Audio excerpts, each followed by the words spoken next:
All right, so we're going to continue from last week.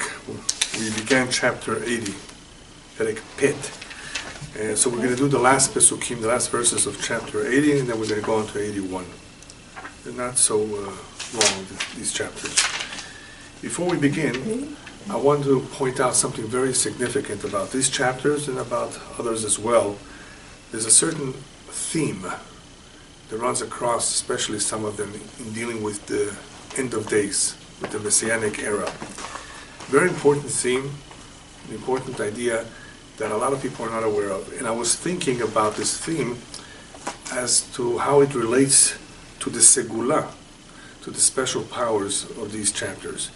We say that the special powers of these chapters is to help one avoid being caught in a cult or being driven to heresy as a result of his very weak faith, his weak emunah.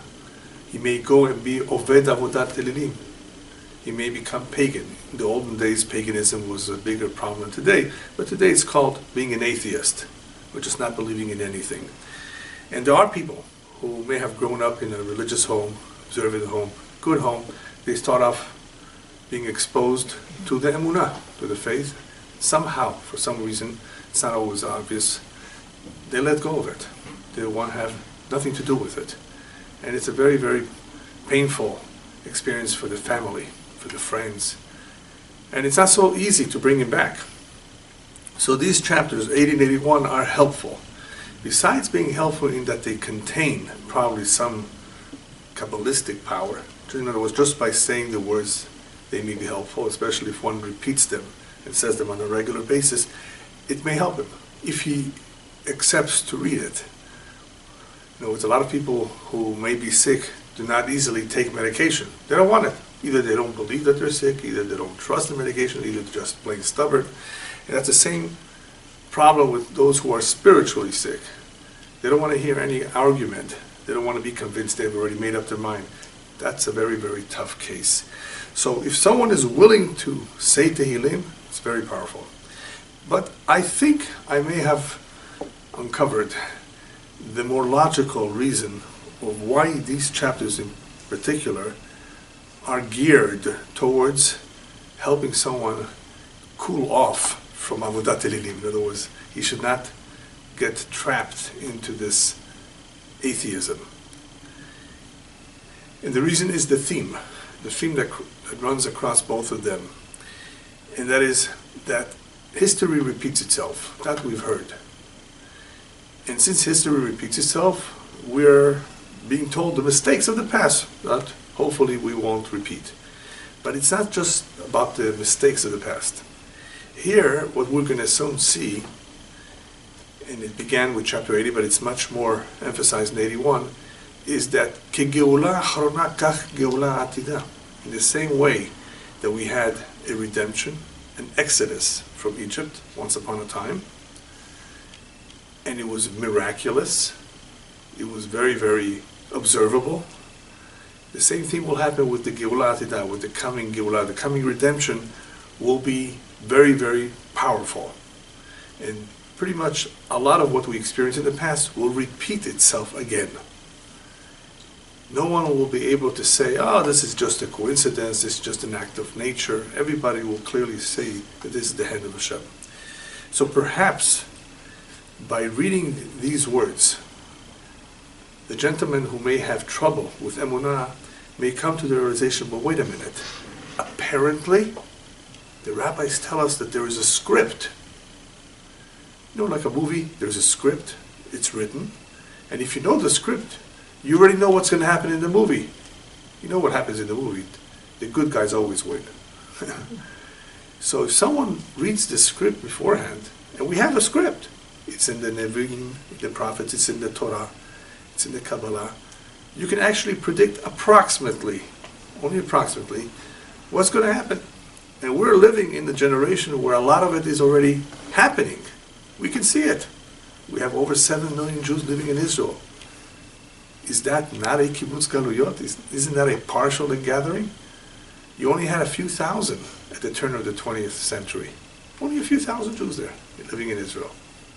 I think about 10,000. Today, over 7 million. What is that? People just decided to go and move there? So things are happening. So there is a script, and the script is very similar to the one from Egypt in certain ways. And if you follow the script, you will see for yourself, wait a minute. Yes, someone is managing this. Someone is enabling this to happen in a very miraculous way. So perhaps someone who's weak in his emunah for whatever reason may be reinforced. His faith may be hopefully strengthened as a result of seeing, well, wait a minute, yeah, I can identify with this. I can see this. There's a lot of truth, a lot of validity to this. And perhaps his emunah will be stronger. So perhaps, again, that's my thinking of why would this segula, the special powers of these chapters, be especially good for someone who's having trouble or someone who's about to fall and go, to some other religion. Because it reminds us of a script. The script exists, and if people would only learn the script, they would see something incredible unfolding before their own eyes. It's very different for someone to be reading this now than to have read this 150, 200 years ago, where he would have said, well, God willing, inshallah, my children, my grandchildren should be able to see this. We're seeing this now. So therefore, these are words that hopefully will strengthen all of us, even those who are believers, to realize that there is a script.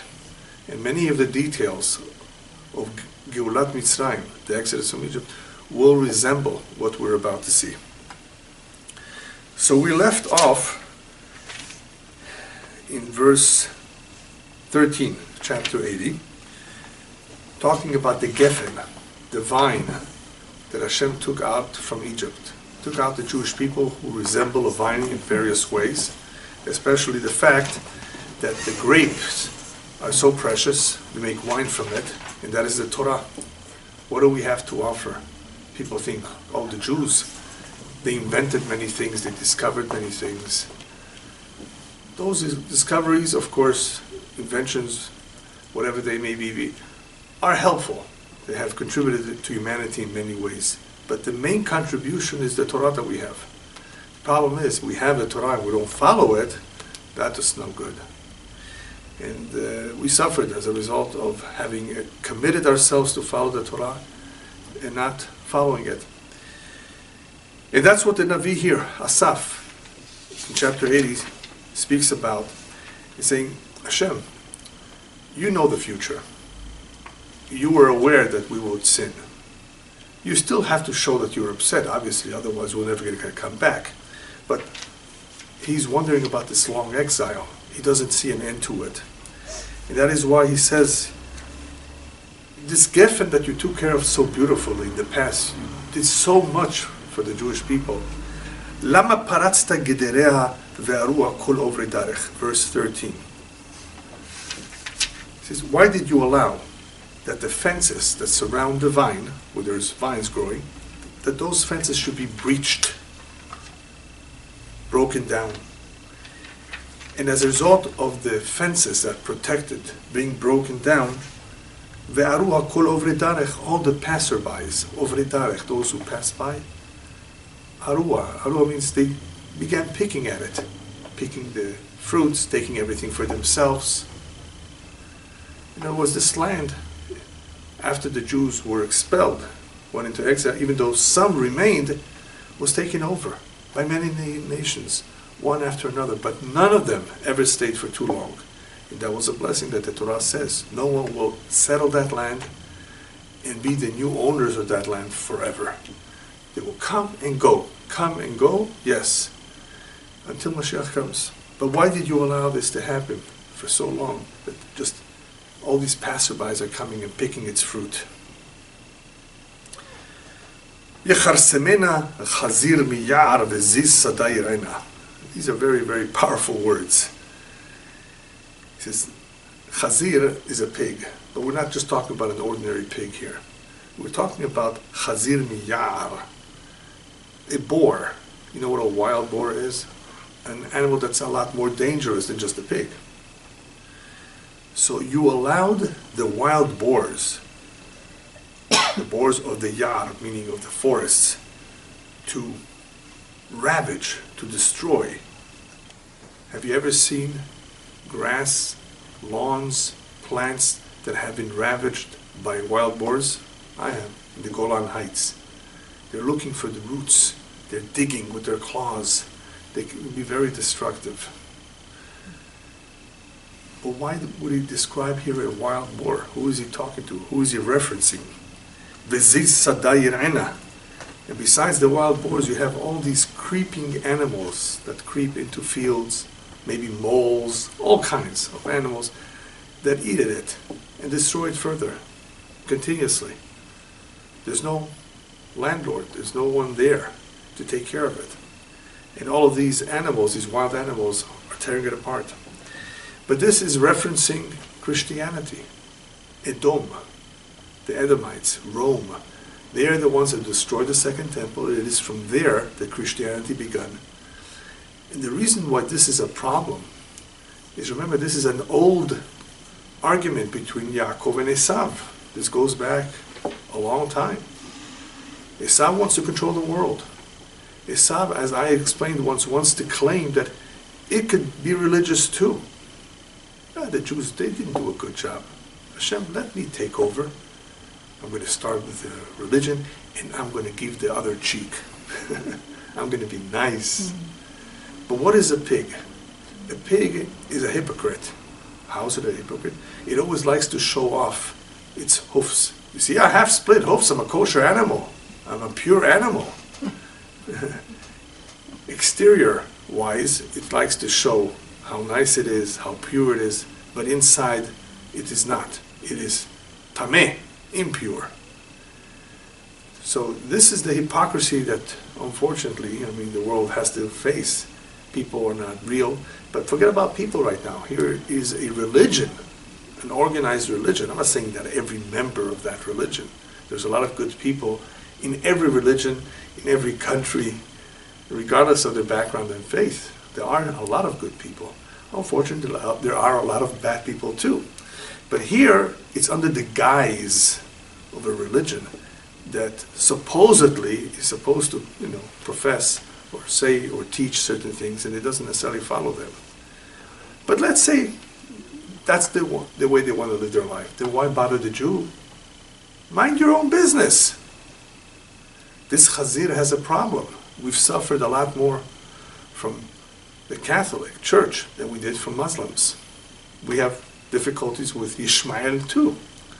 But the problems with the Catholic Church was a lot more serious, because it's giving them a hard time. Here the Jew is steadfastly holding on to what they call the Old Testament. It's the only testament we have. There's no such thing as an Old and a New. It's the Torah, the Jewish Bible. And they say, no, God changed his mind. No, we are the new Jews. No such thing. He never told us that.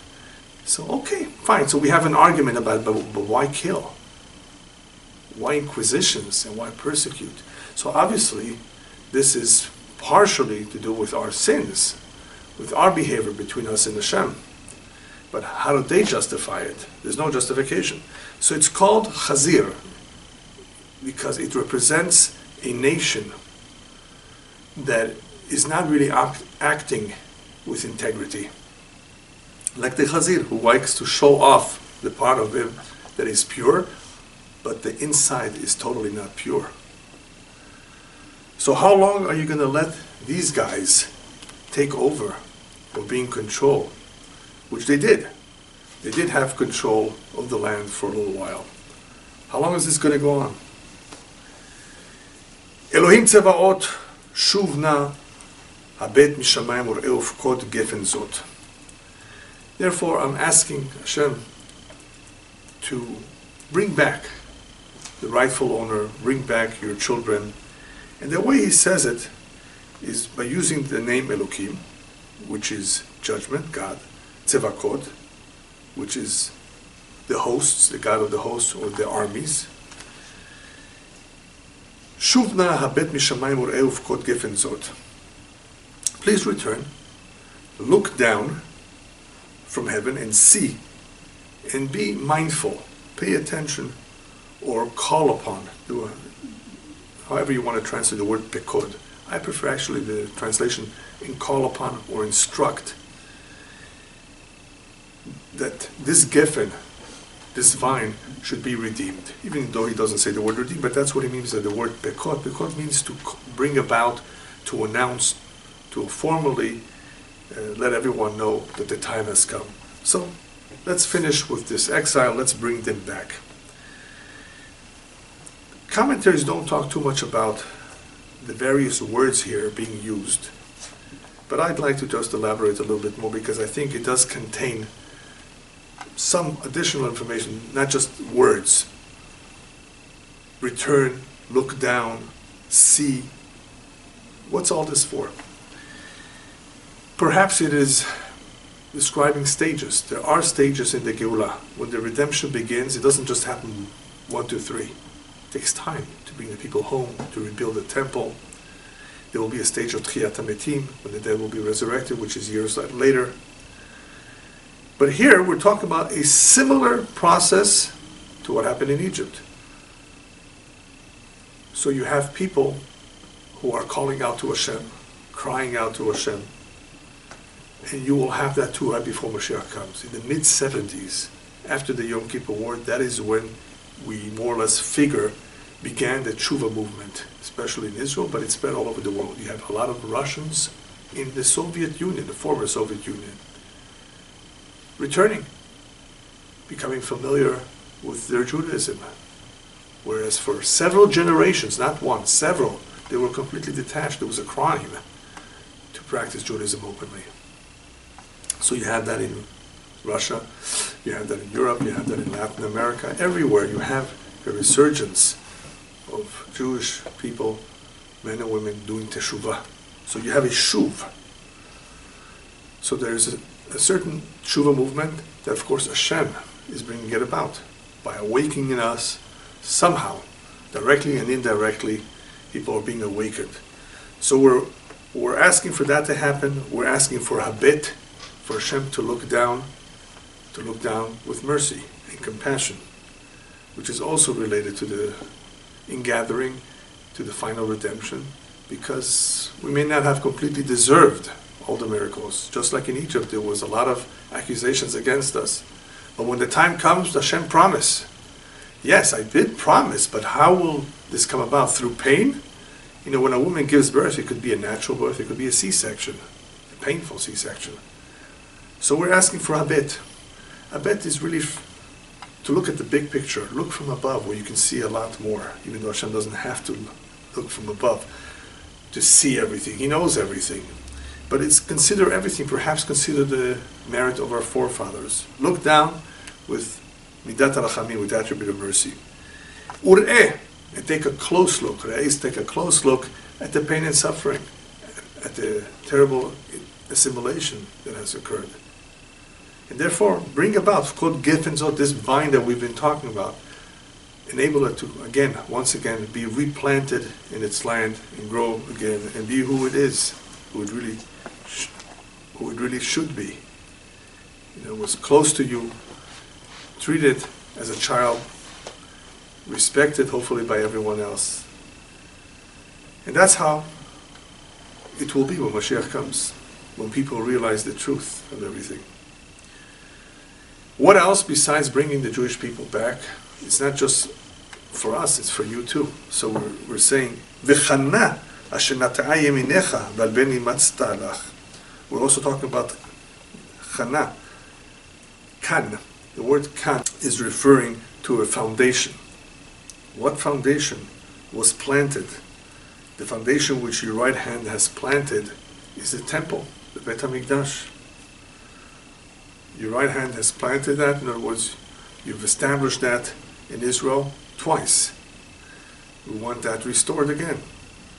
Val beni matztalach, and the son whom you strengthened for yourself, or you took for yourself. Which son? The Jewish people. There was also Esav. Hashem chose Yaakov, not Esav. Hashem chose Yitzchak, not Ishmael. So the Navi is being very specific. Remember, it was us, not the other child that you took, that you said that he will be the one that will inherit the land.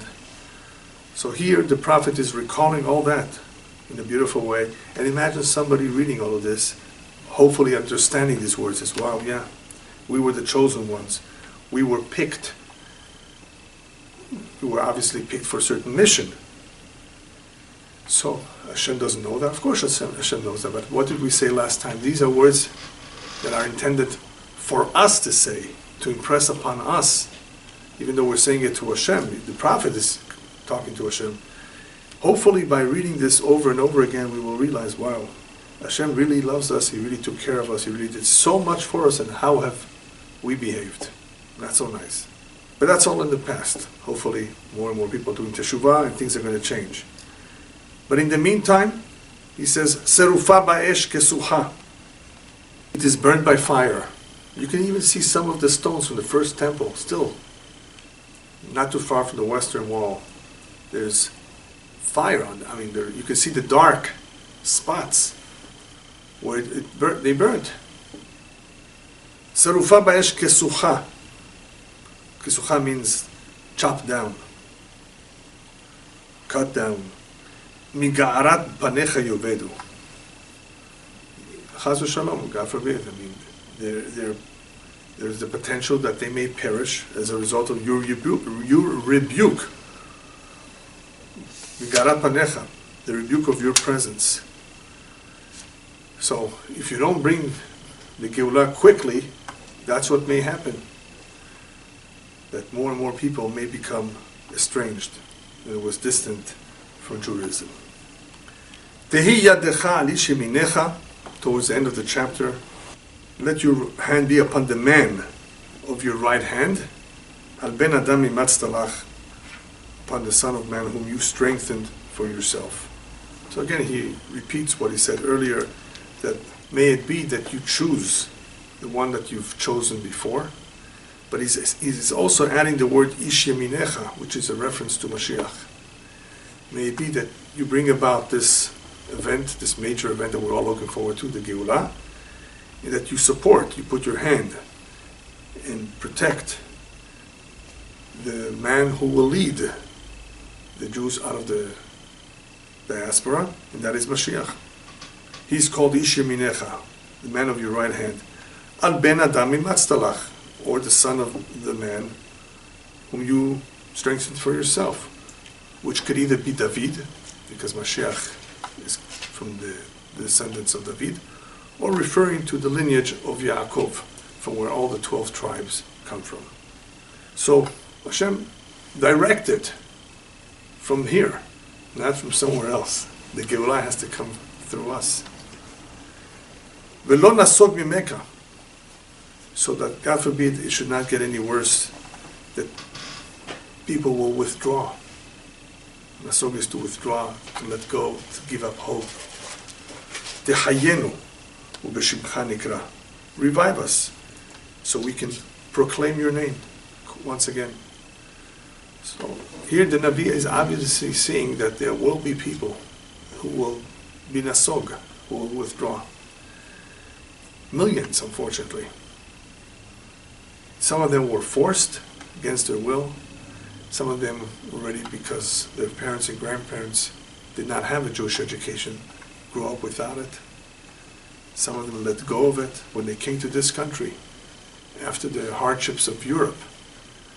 As soon as they saw the Statue of Liberty, they said, oh, I'm a free man, free from religion too, unfortunately. Yeah. And a lot of them just gave everything up.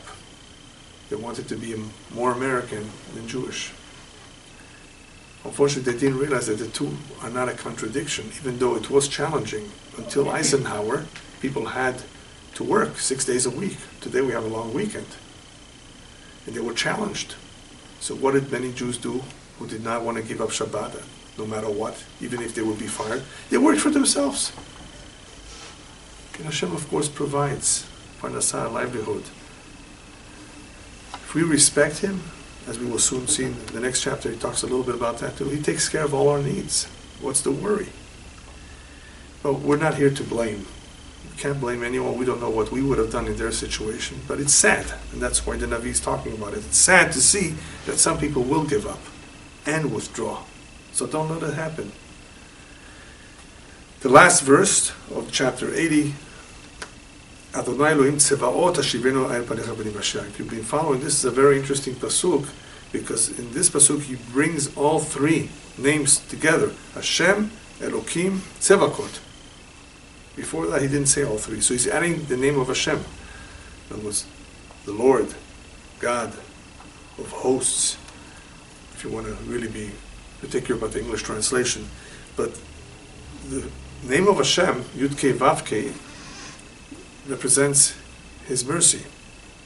So here he is including the attribute of mercy in the final redemption, because it will overlook any sins that still may remain in their present spiritual situation, which may not be so good.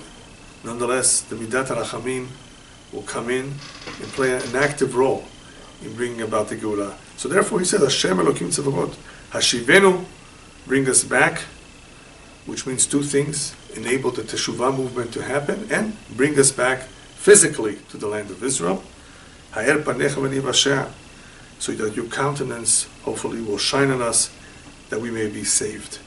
And this countenance shining upon us is a very important idea, because it represents the exact opposite of Ester Panim, the concealment of Hashem's face, where we don't see open miracles, where we think, God forbid, or some people think, that He has abandoned us, which is not true. As in Shir HaShirim, he describes it so beautifully in Song of Songs. Metzitz min ha'charakim, mashgiach min ha'chalonot. You don't see God?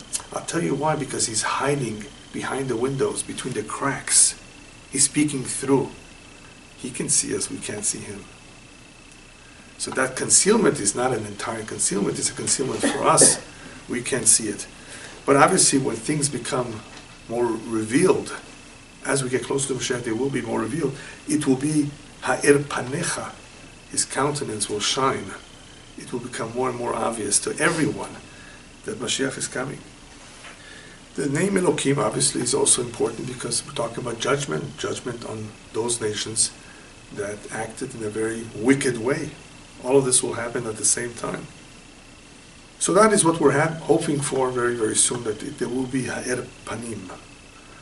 Ha'arat panim is something that only years ago, when we had a Bet HaMikdash, was it visible. Today we see just a blink, parts of it, when we see a miracle, an obvious miracle, to those who understand that this is a miracle. So you see like a blink, or Hashem, I wouldn't say, maybe perhaps we'll call it a wink. No, that's another word, a better word. Hashem winking at us, like, yeah, I'm coming, just wait, get ready. Chapter 81, Pei Aleph. So the Segula, again, the power of this chapter is to be protected from any ideas, any thoughts of going after idol worshipping, or today atheistic beliefs. So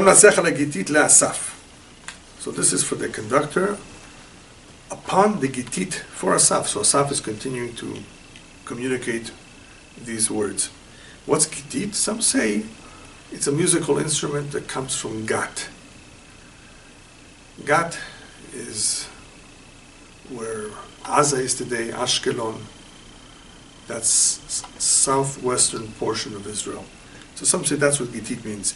But it could also be referencing, at least Beremez, in an insinuated fashion, a prophecy in Yoel that talks about the culmination of the Messianic era involving a gat, a wine press, which has to do with the end. Because you pick the grapes, then you press them, you get the wine.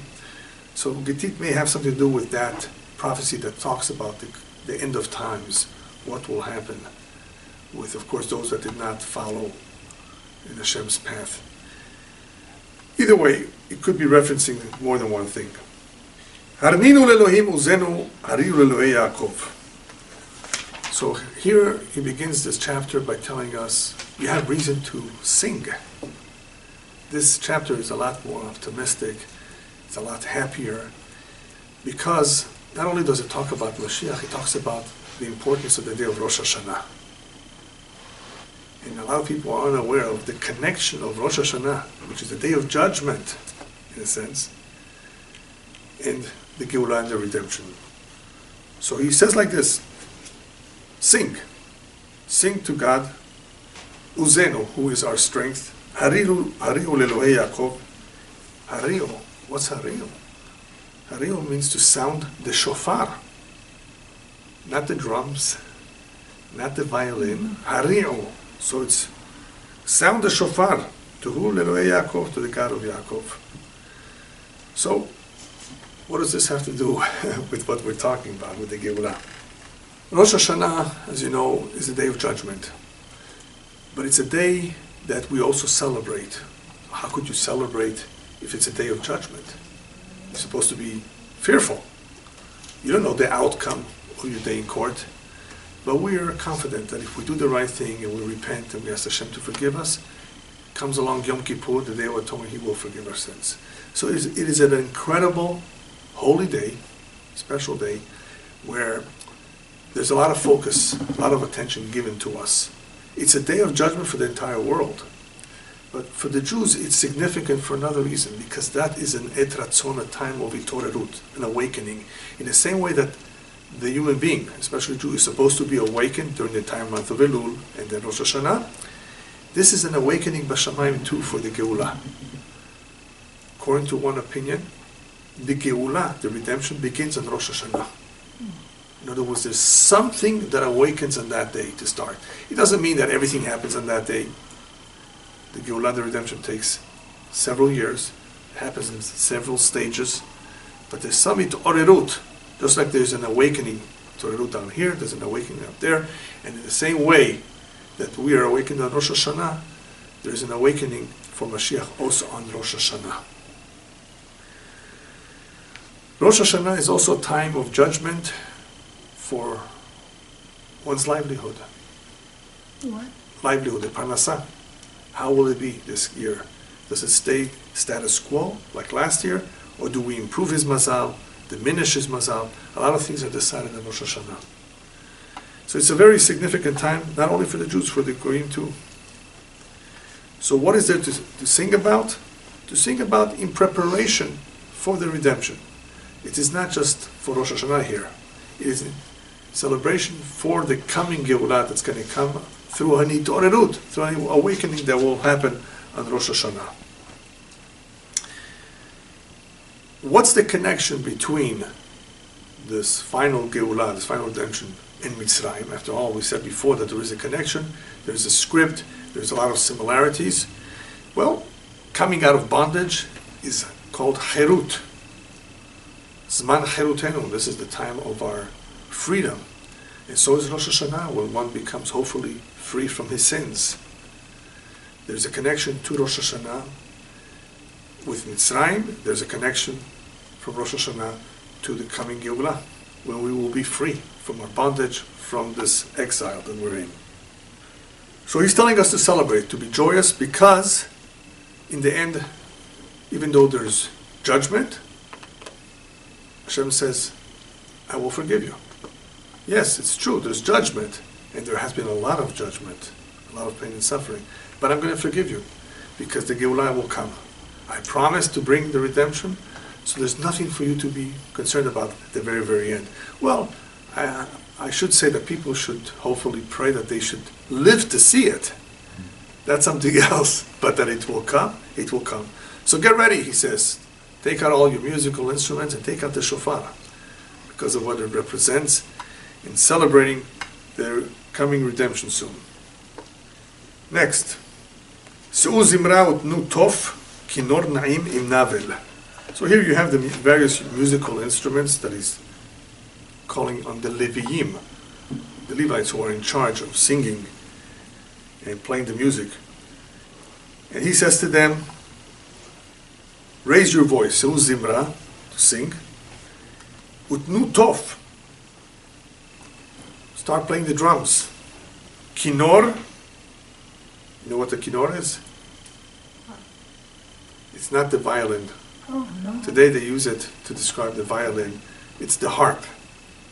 In those days, the kinor was the harp. Kinor naim, the pleasant harp. Im navel, and the lyre, L-Y-R-E. They are both very similar, by the way, the kinor and the navel, nevel. The only difference is in the number of strings or chords, but they pretty much look very similar. Either way, there were other musical instruments. This is the ones that he chooses to call upon. And he calls on the Leviim to bring them out. Why? Because on that day, what does the prophet say? Bayom yitaka b'shofar gadol. There will be another shofar, a bigger shofar that will be sounded. In other words, it will be a time of beautiful sounds that will come to announce the Geulah, to announce the redemption. Why is this associated with Tishrei? Because again, according to one opinion, Tishrei is a time of Geulah. According to another one, it's Nisan. So there is a connection between the Rosh Hashanah and the Geulah. So he calls out, Tiku b'chodesh shofar b'kesel yom hagenu. You may be familiar with this pasuk. We say it during Rosh Hashanah in the prayers. Tiku b'chodesh shofar b'kesel yom hagenu. Blow the shofar on the new month. B'kesel yom hagenu, on the designated day of our holy day, or of our holiday.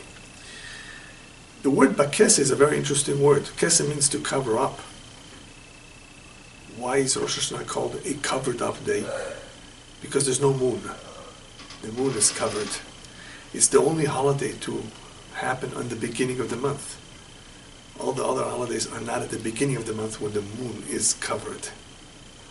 Why is it so significant to point this out? Because we don't want the Satan to be aware of it. The Satan is not being told when Rosh Hashanah is. That is why we have the custom not to announce that the month of Tishrei will occur on this and this day. We do all kinds of things to conceal, even though the Satan can know all kinds of things, but we don't bring it out. We don't want to provoke, some sort of accusation upon us, unnecessary accusation. So it's concealed. Hashem conceals a lot of things from the Satan in order to bring something about. Otherwise, there has to be a lot of judgment if it would be very open and revealed. So, sound the shofar on this time of the year. This is, after all, our holiday. What's so significant about this holiday?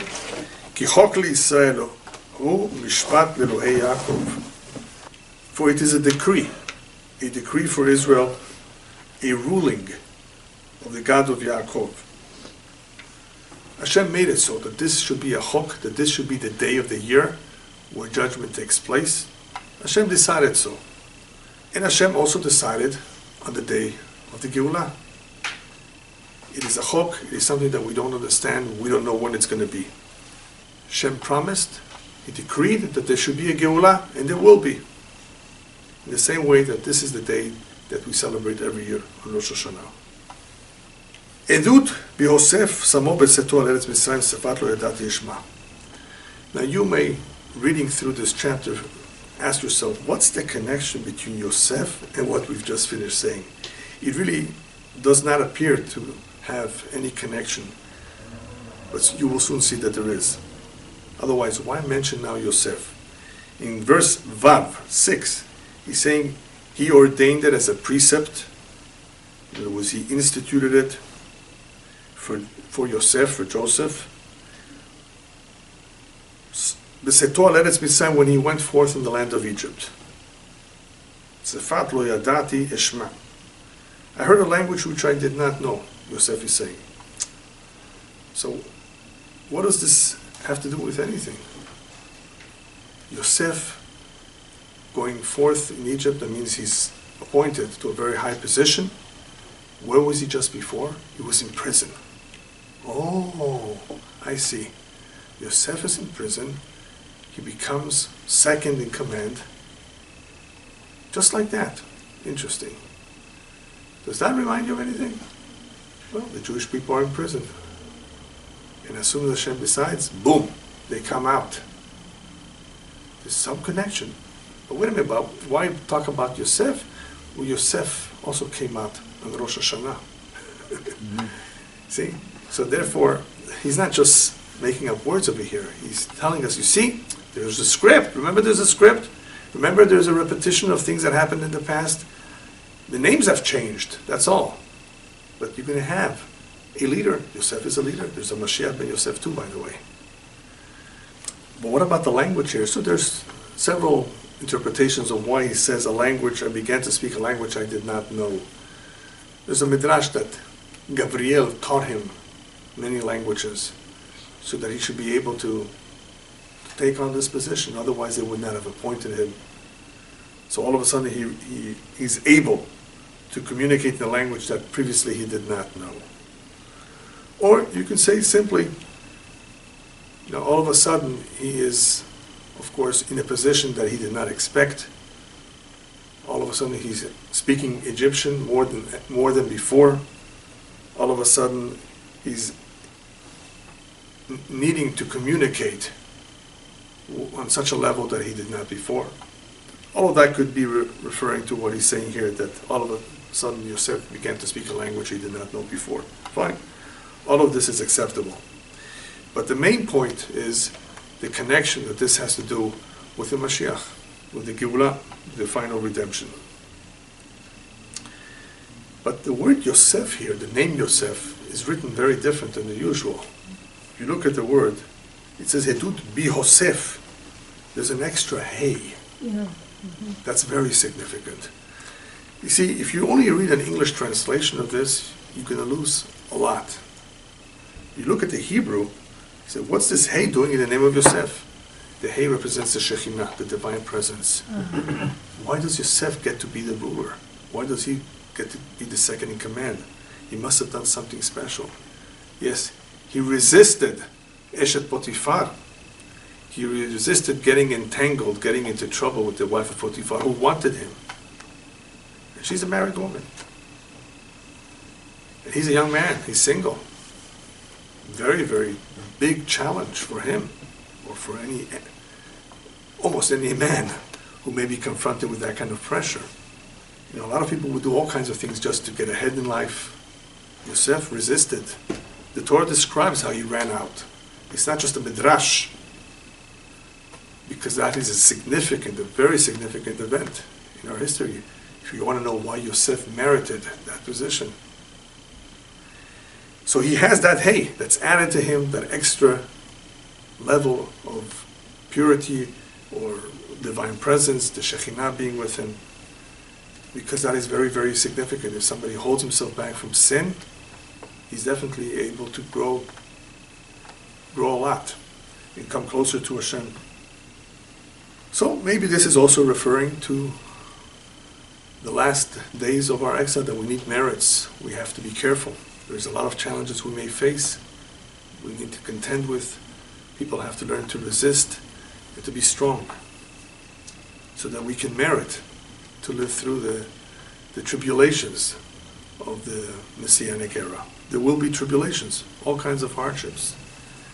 So we need merits. Zayin, Hasiroti misevel shichmo kabav midud ta'avorna. I have taken off from his shoulder, from the burden that was on it. His hands were removed from the pot. This is describing bondage. Whether it's bondage with seven, a burden, whether it's bondage with kapav midud. It's a very interesting description of servitude or bondage, having to fill pots and be a cook. If you're a slave, that's the menial type of labor that you would be asked to do. So all kinds of labor, all kinds of toil, all part of the bondage that the Jews had to do in Egypt, and that may have done throughout this long exile. Being servants, being slaves, being sold to slavery too. So Hashem says, I removed that once upon a time, didn't I? You went out. You left. Forever. although some people went back to live in Egypt years later, but as a nation, you left, you were no longer in bondage. So I did that once upon a time, didn't I? And I will do it again. בצרה קראת וחלצך אינך בסתר רעם אפונך ממריבה סלע. In distress, בצרה, in times of distress, you called upon me, and I delivered you. חלצך. אינך בסתר רעם, you may have pleaded with me quietly, but ra'am, when I showed up in a thunderous way, because there were wonders, there were miracles. Still, I did all of this knowing in advance that you're going to be tested with the waters in Meriva. And you will be tested at other times as well. That's why perhaps he uses the word Selah over and over again. Hashem says, look what I did for you. I took you out. I accepted your prayers. You called out to me. Remember when Hashem called? When the Jewish people called out to Hashem, Vata'al Shabbatam el Hashem, it says that their prayers, their pleading, went up to heaven. Hashem heard their cries and their pleading, and He decides to redeem them. That's telling us that this is what He expects of us to do now too, to call out to Him, to plead with Him, to cry out to Him, because He calls, I will answer. In other words, if you call upon me, V'chaletzeka, I did that in the past, I do so. When people really call out to me sincerely. Even though you pleaded with me quietly, in secret, Ra'am, I came out and I showed myself with a thunderous, Ram is thunder, thunderous wonders. Even though I knew in advance that you're going to give me a hard time. An example, Me Meriva, the waters of Meriva. In other words, throughout the desert there were troubles, there were complaints, there were issues. Hashem knows this in advance. So look, the prophet is telling us, you see, Hashem knew this all in advance, and He still did all this for us. You owe Him a lot, don't you? That's really the point He's trying to get across. And this is the same thing in this long exile. Hashem knows exactly what's going to be. He knows where the Jews are heading. He knows of the trouble that they're going to be in. But still, He looked after us. So therefore, Shema Ami Va'ida Bach Yisrael Tishma Li. These last Pesukim, the last verses of this chapter, are very powerful. Because they remind us of something that a lot of Jews do not even realize.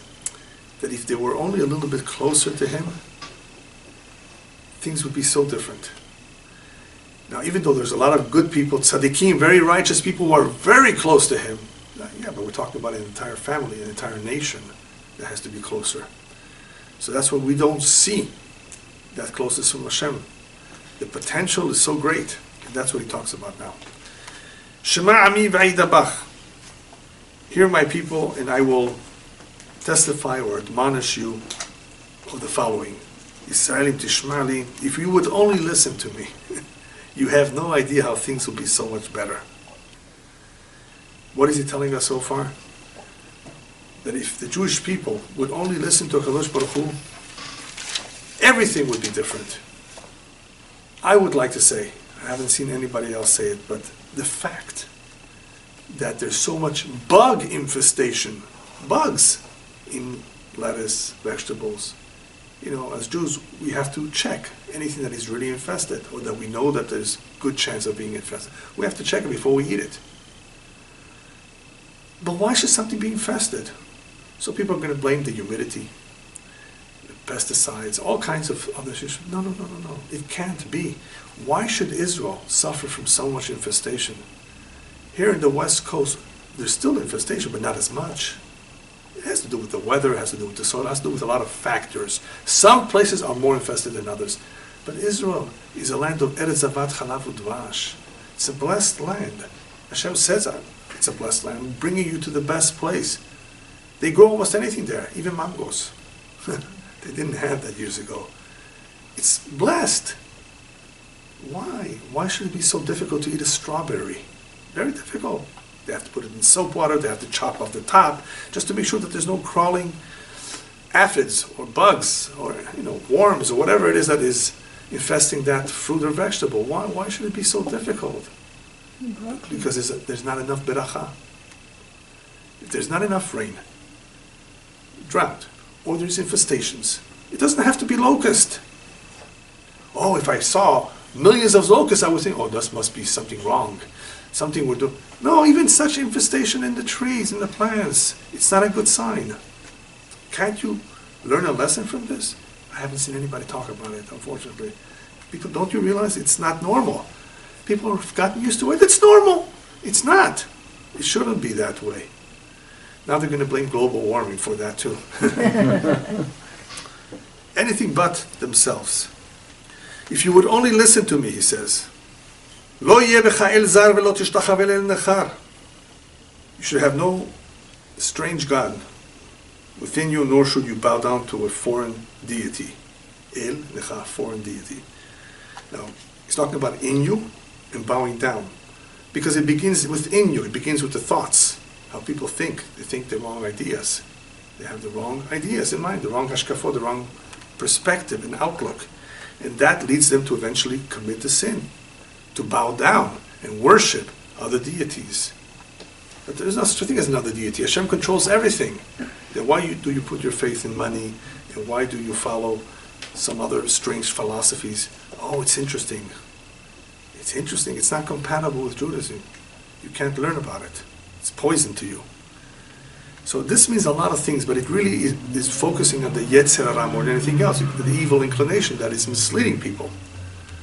So be careful. Just be careful with controlling your evil inclination, not having the wrong thoughts, because that would lead you astray. Who should you follow? Very simple. Don't you remember the 10 Commandments? Anochi Adonai Elohecha malchem eretz Mitzrayim achef picha v'maleu. I'm the one. I'm the God that took you out of Egypt. Just open your mouth. This is a beautiful words. Archef picha v'maleu. Open wide your mouth. In other words, tell me what you want, and I'll fill it. I'll grant it to you. How? When? If you follow what I tell you to do. Because I'm the one that took you out of Egypt. He doesn't say I'm the one that created the world. He's only saying that that's the same thing in the Torah. It's only stated what we know for a fact, because we witnessed it, experienced it, we're told by our parents who were there, that this is what happened. Everything is Zechel Yetziat Mitzrayim. It's to remember having left Egypt. Hashem doesn't say, I'm the God that created the world, by the way. Oh, really? Was anybody there around when you created the world? How do we know this happened? No, Hashem does not say that. Hashem talks about Yetziat Mitzrayim, and Yetziat Mitzrayim, leaving Egypt, is very, very much emphasized all over the Torah and in many mitzvot that we perform, because we're connected to that. We know that for a fact it happened. So who did it for you? I'm the one. No one else helped you, so why would you go somewhere else? But that's what happens when people are not sincere. They're fake. They're not strong enough. They get messed up by adopting all kinds of strange ideas that are alien to their emunah. If you would only follow me and remember me and trust in me, I would grant you what you want. Archef picha. Just ask and I would give it to you. But what happened instead? Lo shama'ami lekoli v'Yisrael lo avali. So he's recalling back the history, the past. My nation didn't listen to me. My people didn't heed my voice. Israel did not listen to me. So he's saying my people and Israel, what's the difference? The commentaries say that Israel is referring to even the rabbis, even the leaders. Ami is the people. But even some of the leaders were corrupted, unfortunately. Do you know that during the Second Temple era, there were, in 420 years, there were about 300 high priests. In the First Temple era, there were only 18. It lasted 410 years. 18 versus 300? How come? Because they died in the Second Temple. They didn't last more than a year. They didn't deserve to go into the Holy of Holies. Why not? Because they bought the kehuna. It was a political position. They actually bought their way in. They didn't deserve to be the high priest. They were not qualified. They did not behave themselves. How could it be? You say, they see a temple. Money, corruption. These are not symptoms of the past, when man lived in a cave. These are symptoms that exist all the time. People, human beings, are corruptible. In other words, the same evil inclination, the same wants and desires that existed back then exist now too. And the best of us, unfortunately, sometimes fall for it. So you want to know what's going on? This is what's going on. They didn't follow my word. They didn't listen to me. This is one of my favorite. Verse 13. He says, so what did Hashem decide to do? Okay. They don't believe I'm around. They don't believe I provide for them. They don't think I'm behind the miracle. It's an act of nature. Okay. I'm going to let them go and act according to their whims and wishes. Shrirut libam means I will send them away to the willfulness of their heart. In other words, let them believe what they want to believe. Let them behave the way they want to believe. Let them behave the way they want to behave. I'll let them deal with things the way they want to. Let them think what they want to think. They want to think that this is an act of nature. Okay. They want to think that this is a freak accident, that this is not me. Let's see what happens. All of a sudden they will realize, where are all those miracles? How come Hashem is not protecting us? Because you don't want Him. You claim that you have the greatest air force in the world, and that's how you want the 6-day war. Oh, really? Let's see you in Yom Kippur without my protection. The Yom Kippur war was a lot more painful. Hashem says, you think that it's you think that it's just an act of nature, you think that it's just an accident. Okay, I'm going to leave it to shrirut libechem, to, chance. Let's see how you're going to deal with things by chance, by luck, without Hashem's intervention. So let me see what you will do when you follow, or when I let you follow your evil designs. And what happened? Trouble. That's what happened. Hashem let them therefore go on for a while, according to chance, without him getting involved. And unfortunately, the results are very, very different. And then they complain, what's going on? And they still don't attribute it to Hashem. And that's the most painful thing of all. Look at the last 3 Pesukim, and he explains how things would be differently. If only my people would listen to me, and they would follow my ways. Then I will quickly subdue their enemies and turn my hand against their oppressors.